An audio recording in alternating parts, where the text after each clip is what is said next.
Hi everybody, this is Dr. Tufail Chandio from University of Simile Campus, Badin. This class is being recorded for the students of BS English Part 3 who have opted for prosody and literature as one of their major subjects.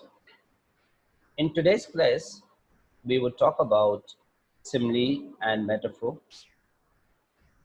because when in previous classes we have already talked about poetry and the basic are essential requisites of poetry, especially figures of speech, because poetic language is a different than a prosic, and in poetic language, a poet uses similes, metaphors, personification, pathetic fallacy, metonymy, hyperbole, oxymoron, conceit, irony, and apostrophe. So these are different figure of speech which a poet chooses or uses in his poetical composition in order to give different layer to its meaning, and that gives beauty and it adds to meaning. It adds to aesthetic layer of that poetical composition. So in today's class, we will talk about two figures of speech. They are simile and a metaphor, and we will try to understand that how these similes and metaphors they are used in poetry. But when we would talk about simile, we would also talk about this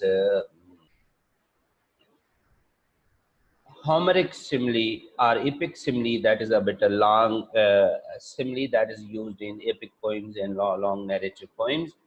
So this is the outline of today's lecture. It is based on what is a simile. Then we will talk about its example, and then the second component we will talk about what is a Homeric simile and its examples, and then what is a metaphor and its example. So when we talk about simile, the word simile comes from the Latin word, this similis means similia. So that is somehow same or like, similar or like, or having likeness. Here the poet uses simile in order to find or to show the similarity between two things. Then we would talk about that why a poet uses simile. That is actually, you know that when poet comes for composition of his ideas, that time a kind of a torrent of ideas they come to him. This is a kind of you may think Parveen शाकर ने बड़ा खूबसूरत sentence कहा था कि जब एहसासात इंसान के वजूद के अंदर एक तूफान की शक्ल अख्तियार कर लेते हैं, फिर वो जब तूफान भड़क कर उठता है तो वो शायरी की या तख्लीकी जो है ना वो एक सिंफ की शक्ल अख्तियार करता है. तो वो that particular condition when the poet is carried away by the ideas and the flow of his ideas, that time this ordinary language fails to express and explain or to represent his ideas. That a poet uses or chooses the similes and metaphor, and that is one reason in order to express those highly pent up and highly charged emotions in that critical or creative work. Number one, no, not critical but creative work. Number one. Number two, when we comparison brings beauty, aesthetic player in the mind of the listener and the reader of the poetry. That is another reason. Third, it beautifies a language, diction, addition for beauty of the diction, that language, poetry. So these are the different reasons the poet uses these metaphors and similes in order to develop a comparison in the poetry. And sometimes the people use in order to give add emotional impact to poetical composition. Sometimes the poet use simile and metaphor to give it ideological. Ideal means ideas, you know that when we talk about poetry that it has ideas, then it is emotions. And if a writer has grand ideas, and these grandeur of thought or grand ideas, they are expressed with sublime emotions, then it appeals to the reader or the listener. So, in that sense, poetry, this simile, brings grandeur in the thought and the sublimity in emotions, in the expressions of these grandeur of thought and sublimity of emotions. In a both sense, metaphor and simile, they have a very key role, and it also helps a poet to convey or express his ideas, because once he's being carried away by the flow or the torrent or the pressure of his ideas in this creative process, that time it becomes very difficult to express or to replace the things in an ordinary language. And then he comes, when he comes to explain, let me say, when he comes to show beauty of his beloved, that time ordinary words or language fall inadequate to express that feelings or that particular phenomenon, that he immediately goes to the nature and says that my beloved is like the moon, the rose. And that is a there where he finds a kind of satisfaction, because these moon and these type of established object of beauty, which are commonplace, and they are commonplace in the subconscious of every individual knows about the beauty, and admires the beauty of these objects. So they are commonplace, they are shared in the shared imaginations of every individual. They are present in the shared conscience of every individual, the people, or the listener, the reader. So that gives a kind of urge or a kind of a reason for using that poetical similes. So, simile is a figure of speech that compares two different objects or actions. Here we compare two different things, two different objects, or two different situations. Simile is an expression of likeness. So, when we compare two things, they must have a comparison, they must have a similarity, like that. And so, when they have a similarity in likeness, then we put this, we call it simile. Simile uses connecting words such as like and as. Okay, whenever we use simile, whenever a poet uses simile, he uses this word like and as. She is as beautiful as the moon, or she is beautiful like the moon. So, so in a simile, we use the word like and as in order to sure, but when it turns to become a metaphor, then poet doesn't use these terms like and and. It consists in placing two different things side by side and comparing them with regard to some quality common to them. So when we compare two things, when a poet compares his beloved with the moon, so moon is a shining and the beloved is shining, and the moon is beautiful and the beloved is beautiful. So they have a similarities. They have a shared characteristics between both objects or situations. So in this way, one situation, one object, one particular essence of thing is compared with another thing, having similarities, bearing similitude, and sharing common characteristics, which could be representative of that object which is being compared there. So that is the actual function of using simile. And now look at that. Life is like a box of chocolate. This is a simile used by Forrest Gump. Here is life is compared with a box of chocolates, and life is full of players. So are the chocolates, and it's a full of joy.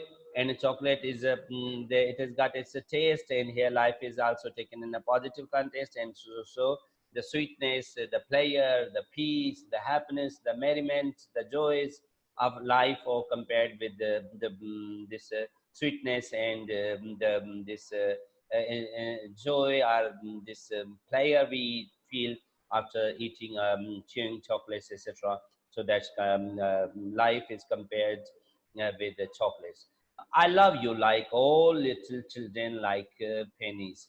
Now here you see that how the love of a man is compared with the love of the children to pennies, and how much the children they are engrossed, they are involved, they are attached to their pennies, and so is he with his beloved, and these both things are compared with.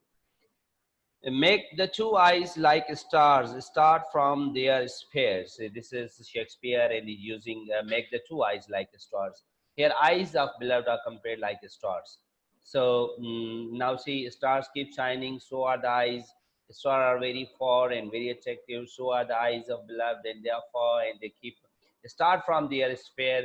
And now you see that when stars they emit a particular light and they have a particular sphere in which they orbit, or a sphere in which they keep moving around. And apart from that, they have a particular sphere in their surrounding, and so the eyes of blood they have a particular sphere in that eyeballs, which eyeballs keep moving in a particular that the part of face where when this eye is fixed, okay, and this eye cap, you may call it eye cap and eyeball. So eyeball keeps moving in eye cap, and that they emit the light and they keep shining, and they have a particular sphere, whatever they want to affect, or they want um, uh, to focus. So whenever the sphere of beloved's eyes changes, the focus of beloved's eye goes in a particular direction. That is where this light and that charm is moving. So my love is like a red rose. Here, see the love beloved is compared with the red rose. I wandered lonely as a cloud. William Wordsworth, very famous poem, Daffodils, that is prescribed in the book of English for students of class 9th. I wandered lonely as a cloud. Here, the wandering man is compared with clouds. Clouds are light, so is the wandering man.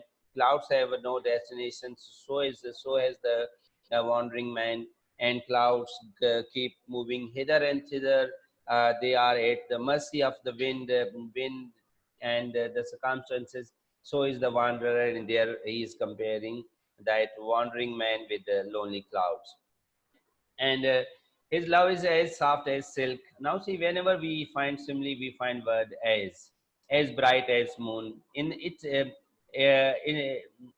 the battle, he fought bravely like a lion. Okay, it is not in. Okay, this should be read. This is a typo. In the battle, let me set it like this. Okay,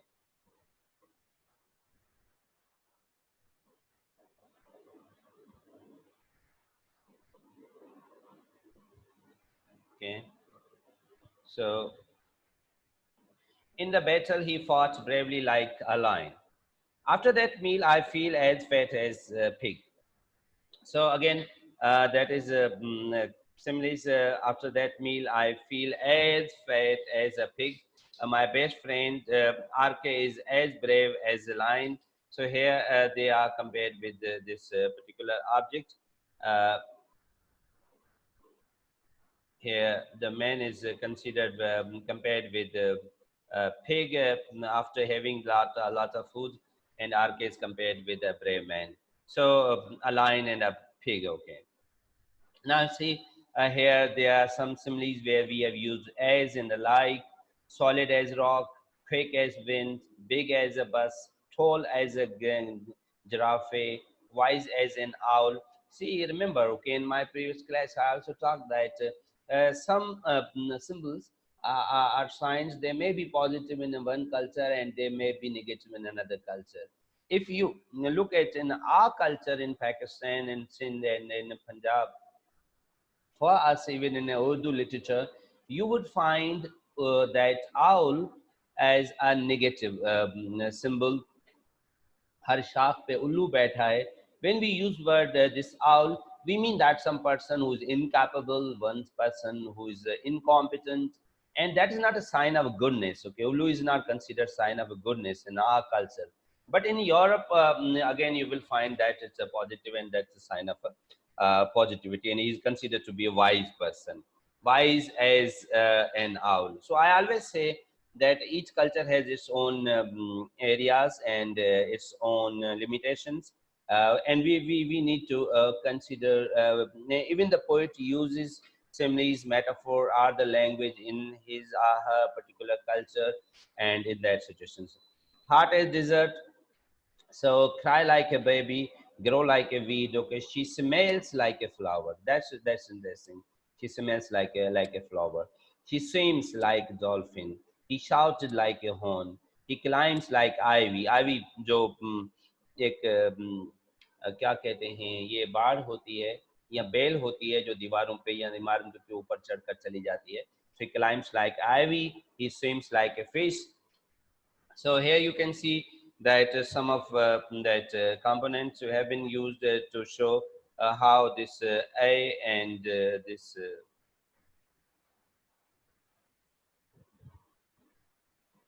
okay.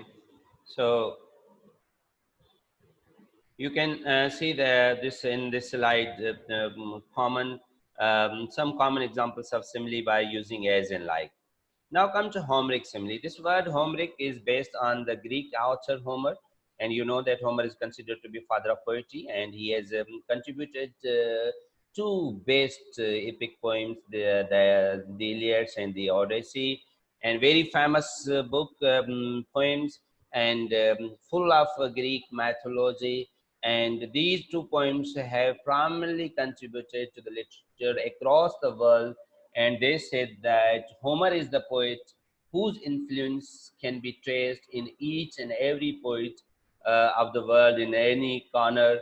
So, well, he uses Homeric simile. The difference between a common simile and a Homeric simile is that common simile is short that often simply compares between two objects, two situations, two ideas, and to particular feelings or to particular situations.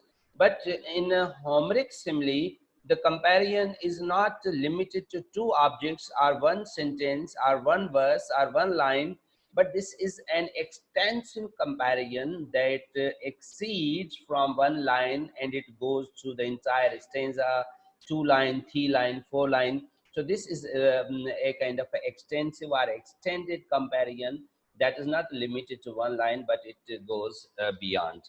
So we call it extensive like this. Well, now look at that. Homeric simile is one of the literary devices that was art to be devised by the Greek epic writer, and that goes contributed by the epic writer. And epic simile or Homer simile has been given high status. Okay, we call it our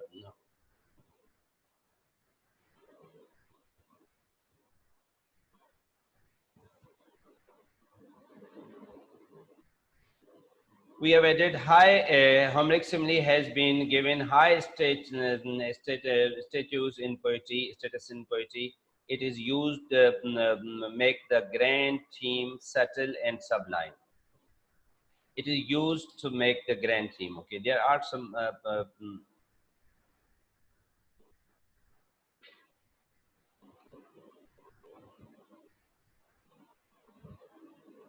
It is used to make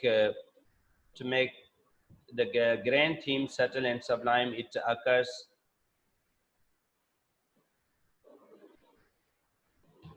It occurs during moments of high actions and emotions, especially in a battle. Okay, when almost okay they are used, but most often the poet use that when they are in battlefield and some situations. Almost these two writers, especially Homer, he used this italic, so not italic, but this is Homeric simile in his very famous poems Iliad and Odyssey. And you know that Iliad is written on this Trojan War. That was a war fought between the Greek from Sparta and the another army of Troy. When Paris, the son of Priam, he takes Helen and to his country, then after her abduction, the soldiers and army of Menelaus from Sparta goes and takes on Troy, and this war goes on for 7 to 8 years, a very long war. And in that situation, when these armies are fighting, Homer finds many places and situations where he implies this long Homeric simile to give ideas to show the parallel and to aid grandeurs or this deep rooted impact to this war poetry, especially the very famous situation comes Iliad there when Hector, who is representative of Troy. Hector basically is the elder brother of Paris, who has abducted or kidnapped this Helen, and that on the other side, Achilles, very famous heroes of Sparta, Greek people, and when they come in one-to-one fight between Achilles and Hector, and this is a really remarkable situation. And when you will go to work of Homer, the way he puts that thing, this is really wonderful. And you must be familiar this type of a situation when you will even go. You might have studied Charlatan, and when Charlatif also writes some same situation, especially in his Sur Kedaro, and this is a particular political chapter in which he represents shows Hazrat Imam Hussein when how he comes and how he fights, then his sword and his shield and his armor and his pose, the way he and his awe and his inspiration and his courage, his bravery, these all things, and how he comes and how he fights and how he it, rides on his horse, and that all things give a kind of just a very much deep rooted inspiration and addition to the entire descriptions of that war phenomenon or the situations of war. So that way the poet uses this Homeric simile. It includes detailed and complex comparison of two unlike objects in the form of simile. So Homeric simile is a typical use, and this is used in that sense. As a snake in the hail, guarding his hole, awaits a man bloated with poison, deadly hatred, sitting inside him, glances flashes fire as he coils around his lyre. Now see, this is a long simile, and here you see that how these all situations have been compared, not with the one place, but in one situations, but the comparison goes on, and the different things have been included in order to show that that comparison. So this is a long narrative comparison, and this long narrative comparison we call it as the epic simile, or we call it Homeric simile. Her mind in torment, wheeling like some lion at bay. Now see how what is her mind? That is in a torment, under pressure, under duress, and under anxiety, wheeling like some lion at bay. Now see the speed of that her mind and her situation that's being compared with this lion at bay wheeling, dreading the games of hunters, closing their cunning ring around him for the finish. Now look at that, how these the hunters, and they keep moving with the speed, and slowly gradually they are coming very close to the prey they want to hunt, and to finish it, this is what his mind is going to do, and just creating a kind of anxiety and a kind of a fear, a kind of a dread, and taking him to certain situations and bringing him back. So this is where the Homeric simile stands for. Now, this is a metaphor. Metaphor is as opposite to contrary to simile. Metaphor is an implied simile. Why we call it implied simile? Because here we directly associate the qualities of one object with another object. But when we talk about subjects, then so in simile, we mean that we compare one thing with another thing. We say that he is beautiful like the moon. So he is compared. His beauty is compared with the beautiful moon. He's a brave like a lion. So again, his bravery is kind of compared with that bravery of the lion. So this is a simple comparison. But on the contrary, in a metaphor, what we do not compare two things. Yes, this is a comparison, but we don't categorically compare between two objects and the qualities of two objects, but simply we associate the qualities of one object directly to another object. Now, for example, when you say that he's a lion, so here this man is directly, the qualities of lions are directly associated with that person. We say he is a lion. Okay. If you say that she works like a computer, that is a simile, but you say that she is a computer, that is a direct implied association, direct associations of the qualities of one object to another object. We call it a simile. Metaphor, so metaphor is an implied simile. The word metaphor comes from the Greek word meta, that means over. Pharaoh means carry. It literally means carry over. So a metaphor is a figure of speech that compares one thing to another thing or things. A metaphor does not use the word like, as, or like. You know, when we use a simile, we say that he is a beautiful like the moon. That is a simile, but in a metaphor, we say that he is the moon. She is a brave like a lion. This is a simile, but she is a lion. He works like a computer is a simile. He is a computer. That is a metaphor. So this how in a metaphor we don't use these terms as such like. So life is a walking shadow. That's very wonderful. Simile, a metaphor used by this. In a Macbeth by William Shakespeare. This is used by Macbeth character. You know the story of Macbeth. Macbeth is a simple soldier. He goes to war, and during war, where he fights bravely, and at the end of war, he when he is coming back to his camp, he meets three witchcraft, and each witchcraft prophesy one object, one prophecy.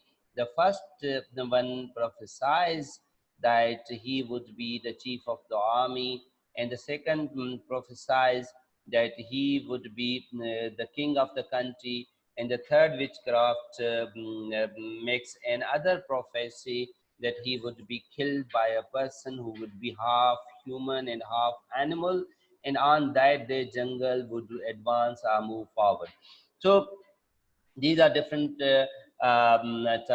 prophecies, and when the moment he reaches his camp, then he comes to know that he has been rewarded and regarded for his bold fighting in the war, and on that reason he is appointed to be the chief of army, and thus the first prophecy comes true. He comes back and discuss with his wife, Lady Macbeth, and then they say that if the first one has come true, why should they not make the second one too? Then Lady Macbeth and Macbeth himself, they invite the king, King Duncan, and they plan and they murder, they kill king, and they just allege gods of the King Duncan to be the accomplice in the murder. However, this Macbeth becomes the king of the country, and then with the passage of time, there comes the final downfall when the army of this Macduff is one of the loyal general of Duncan, who leaves the country immediately when Macbeth comes in a power, and he goes and collects army and comes and attacks the Macbeth and kills him. And when this last movement, Macbeth is in his room, and that time his wife who has become the patient of somnambulism is a disease when people start walking in a sleep. Walking in a sleep is a disease what is called somnambulism, and Lady Macbeth, she becomes the victim of that situation, and then she dies. And this is the moment on the one time he listens to the news that his beloved wife is dead. At the same time, he is informed that the army of the enemy is about to reach, and the army is that much brave and that much aggressive that his army is unable to defend the country. And the army is advancing with the help of with jungle is also advancing. Basically it is not a jungle, but the soldiers of the opposite army, they are camouflaging by tying up these branches of the tree around their body. So when they are moving, in fact, there is this army that's moving forward, but actually that is the jungle, because they are so they have tied up bushes around their bodies. So it seems that the jungle forest is moving forward, and this is the time when Macbeth realizes that his time has come. And here he thinks that this life is a meaningless, it's a useless, and whatever he did across the life, but today these all things have turned to become useless. And he said, life is a walking shadow. Here he thinks that life is nothing but a shadow and a poor player. Then again another, whether it's a shadow or a poor player. What does it mean by player? अदाकार. जिंदगी या तो एक परछाई है या एक जो है ना वो अदाकार है. Who starts and preaches are upon the stage. ये वो अदाकार है जो कुछ देर के लिए स्टेज के ऊपर जो है ना वो बड़ा नाज के साथ जो है ना वो स्टर्ट जो है ना वो अपनी गर्दन ऊंची करके चलता है इन फ्रीट्स, और दूसरे लम्हे उसी स्टेज पे परेशान बैठा है, कोई मसला हो गया. He will starts and frees his hour upon the stage and then is heard no more. उसके बाद उसको कोई उसके का कोई पता नहीं, उसका रोल खत्म हो गया. अब इस अदाकार को कोई नहीं जानता कि वो कहाँ से आया था और किधर चला गया. And that is how the life just goes. Who starts and frees his hour upon the stage and then is heard no more.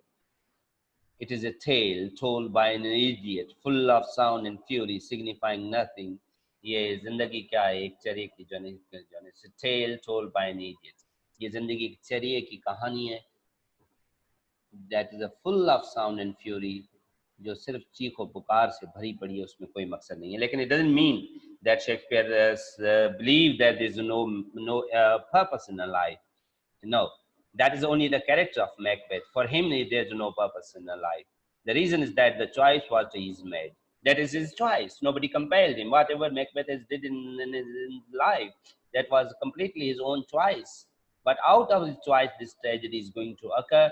This tragedy is anti-hero system, when a hero goes in the wrong, bad choices, and because of that bad choices, that was his completely Hammershaw, and because of this Hammershaw is going to meet this tragedy. So this is where life is a walking shadow. All the world is a stage. That is another beautiful metaphor used by William Shakespeare. This metaphor is taken by this by one of his comedies, As You Like It, and you know that the basic story of this the people, especially the Samine and other characters. These people, they are reluctant of this city life, and in a city life they have been betrayed. One protagonist is betrayed by his elder brother, and the other protagonist is betrayed by his younger brother.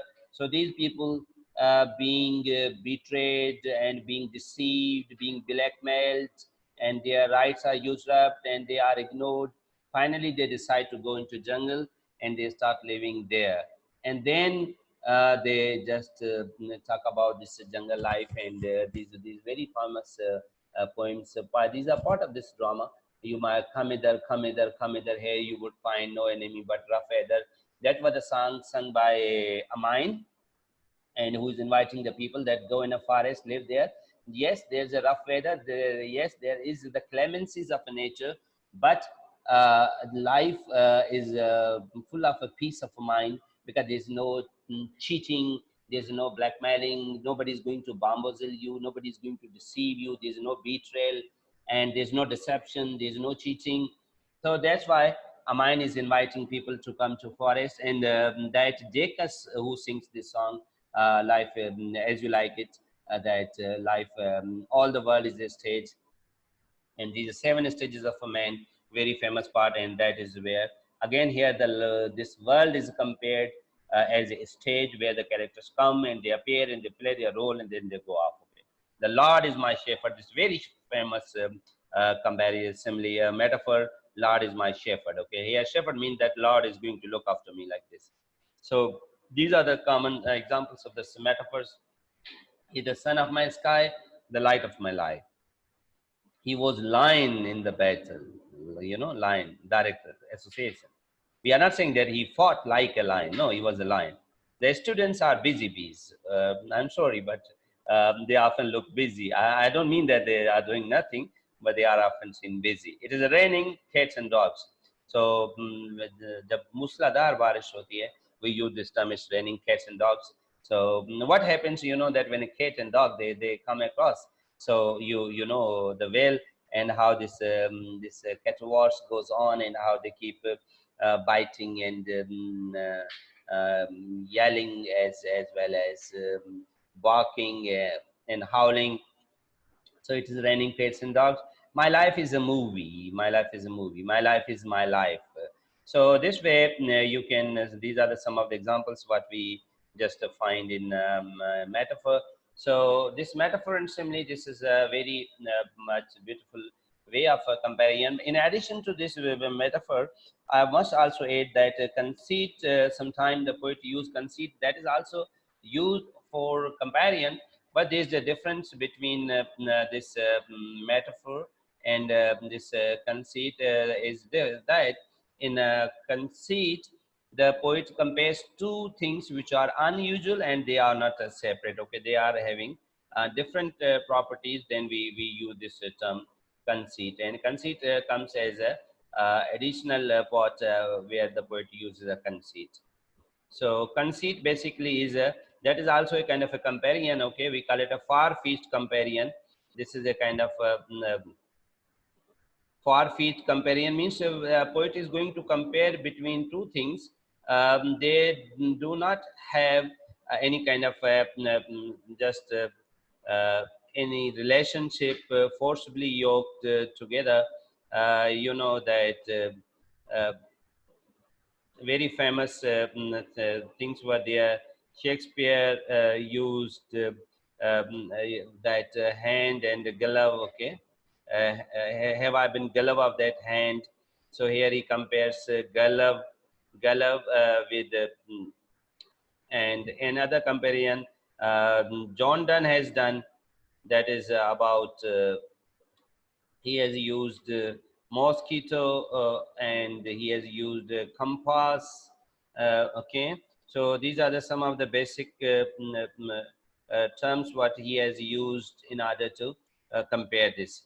Again, I must say, conceit is a comparison. This is a comparing a far-fetched comparison, forcibly yoked together. We are here. We are going to compare two things. They do not have a direct connection with that, but still we are just going to connect them. For example, when you use simile, then two objects have a common properties. Moon and beloved, they have a common properties. When a poet compares beloved with flower, they have a common properties. Flower is beautiful, beloved is beautiful, flower is soft, beloved is soft, and both are colorful, etc. But in a conceit, we compare two things. They don't have a direct connection with each other. But now see, very famous conceit used by Shakespeare in Romeo and Juliet. Romeo goes to see Juliet, and Juliet is standing in front of her balcony, and she's leaning on her hand and looking around. At that time, Juliet, Romeo, who is hiding among the bushes, now he is able to see Juliet standing by the balcony, but Juliet is unable to see him. Now, in that situation, when he sees that she's leaning on her hand, so now she's standing in front of her balcony, and her both she is just supporting her cheeks with the help of her hands. And that time, Shakespeare uses that, look how she's leaning on her hand. कि देखो किस तरह वो अपने हाथों पे झुकी हुई है. Had I been glove of that hand, I would have touched that soft cheek. अगर मैं उस हाथों के दस्ताने होता तो मैं उसको छू लेता. Now see here, the man is compared with glove. Now look that man and glove do not have any kind of a common property. This is unusual comparison, far-fetched comparison between two objects or two situations. Same thing, conceit John Donne used in that very famous poem when he is going to say goodbye to his beloved, and he said that this mosquito is sucked to your blood and my blood as well. Now this is our sign, this is our symbol, and so this is a love symbol, like that thing. And another conceit he uses, a very famous conceit, that's a compass. When he is going to say adieu to his beloved early in the morning, so that time he uses this conceit compass to compare the two beloved with the compass. We use a compass whenever we have to measure anything in a mathematical composition. So yeah, we pick compass from the geometry box. It has two parts but connected by one head. So we simply open the two parts and we measure the angles, whatever length we want to measure. And after this measurement is done, then again we close the compass and put back into the geometry box. So he is going to compare two beloved with the two part of a compass. They only get separated when this beloved, when his lover is going for his routine job in the morning.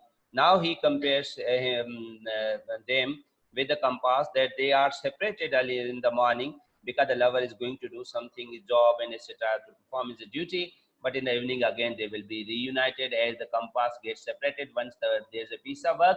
But once the work is done, again they get reunited. So that is where compass is John Donne is going to use this type of a conceit. So dear students, metaphor, sorry, simile, Homeric simile, metaphor, and a conceit that are used to produce a very wonderful comparison, and it adds to the meaning of the poem, it adds to the aesthetic beauty of the poem, and it helps poets to express his ideas once जब उसके ऊपर एक ख्यालात, जब वो एक गालिब ने कहा था ना कि गैब से आते हैं मज़ामीन ख्याल में, तो जब एक उसके ऊपर ख्यालात का एक भाव होता है, एक प्रेशर होता है, उसमें ये जो कंपैरिजंस होते हैं, मेटाफोर सिमिली, मेटाफोरिक लैंग्वेज और similes, they provide him very wonderful means and source to communicate their ideas. Thank you very much. I hope that you must have enjoyed this component as well. And see you in the next class. Till that, keep good care of yourself. Bye. Thank you very much.